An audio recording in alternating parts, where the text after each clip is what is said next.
want to make it easier to hide information from Canadians by no longer allowing government emails or text messages to be part of an information request. Wow. Even the Independent Information Commissioner is opposed. Will the President of the Treasury Board reverse this proposal and defend Canadians' rights to know?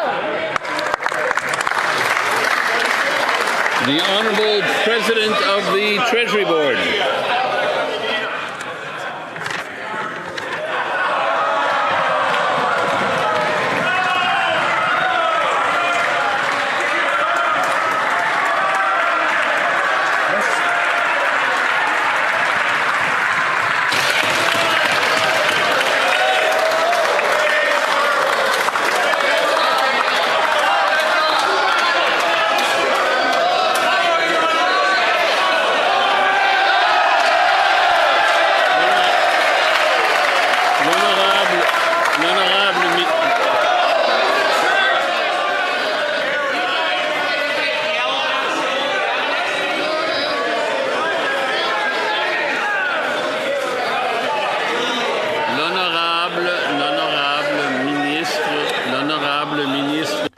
The Honourable Minister of Finance. Mr. Speaker, I've never seen so much excitement from the Conservatives for an answer, Mr. Speaker.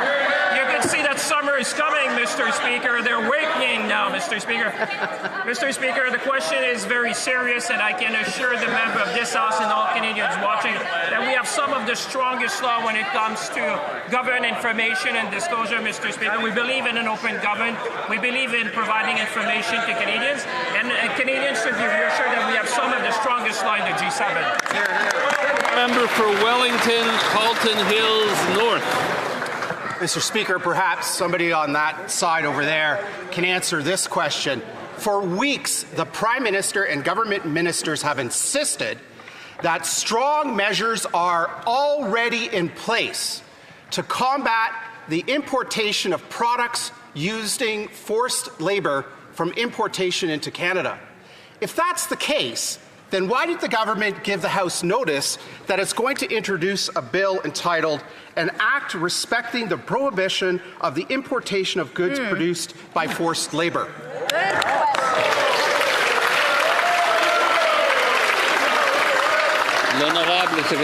The Honourable Parliamentary Secretary. Mr. Speaker, Canada has some of the most rigorous forced labour laws in the world and has been clear that we condemn forced labour everywhere that it exists. Every good that enters the country is subject to rigorous import controls and screening. For example, Canada's new government is... Let's be a little quieter. The Parliamentary Secretary to the Minister of Foreign Affairs can continue. As I was saying, Mr. Speaker, Canada's new government is hiring 1,000 new CBSA officers and investing over $617 million into the CBSA to keep our borders secure. We will continue to protect Canada's interests while upholding labour standards for all workers, Mr. Speaker. Member for Peace River, Westlock. One of those really great laws is Bill S-211 that required companies selling, distributing goods in Canada to produce an annual report. But the Liberals, contrary to the law, revised their directive and exempted a bunch of their corporate buddies from having to file this report. Now the U.S. is investigating Canada for not fighting forced labor and threatening us in the CUSMA talks. Why is it that this government is putting the CUSMA talks in jeopardy so that they can pad the pockets of their corporate buddies instead of fighting slavery? The Honourable Parliamentary Secretary.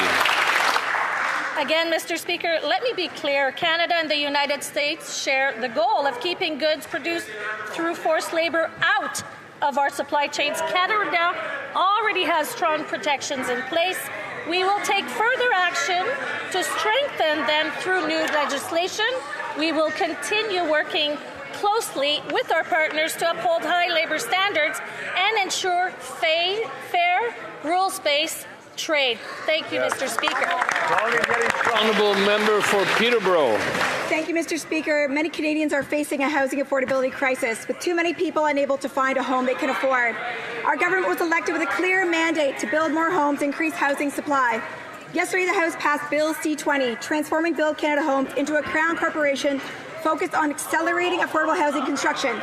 Would the Minister of Housing and Infrastructure explain how this legislation will help make housing more affordable and accessible for Canadians? Great question. Minister of Housing and Infrastructure. Thanks, Mr. Speaker, and thanks to the member from Peterborough for her great question and her great work in the community.